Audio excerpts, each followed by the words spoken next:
তারেক রহমান সাহেব তো এসে বসেছেন যে আর মায়ের পাশ থেকে আর কোথাও সরেননি। এই প্রথম এই জার্নিতে হার্ট হঠাৎ করে দেখা গেল যে কিছুক্ষণের জন্য হার্ট বন্ধ হয়ে গিয়েছিল।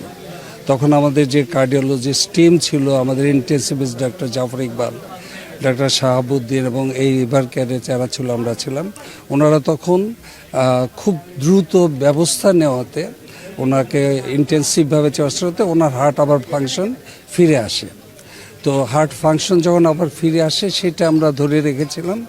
এর মধ্যে ওনার ছেলে যে জনাব তারেক রহমান, ওনার স্ত্রী জুবাইদা রহমান, তারপর ওনার ছোট ছেলের ওয়াইফ শামেলা রহমান, জাইমা রহমান, তারপর ওনার ছোট ভাই শামীম ইস্কান্দার, তার ওয়াইফ এবং তার দুই ছেলে এবং সমস্ত এক্সটেন্ডেড ফ্যামিলি এখানে চলে আসেন সবাই।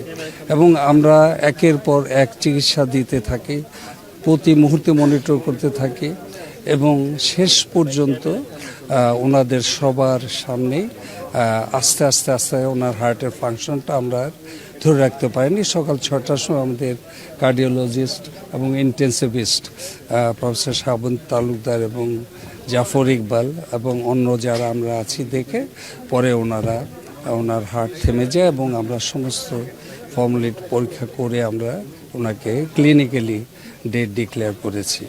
সেই সময় ওনার পরিবারের সব সদস্যরা সারা রাতই ওনার পাশে ছিলেন।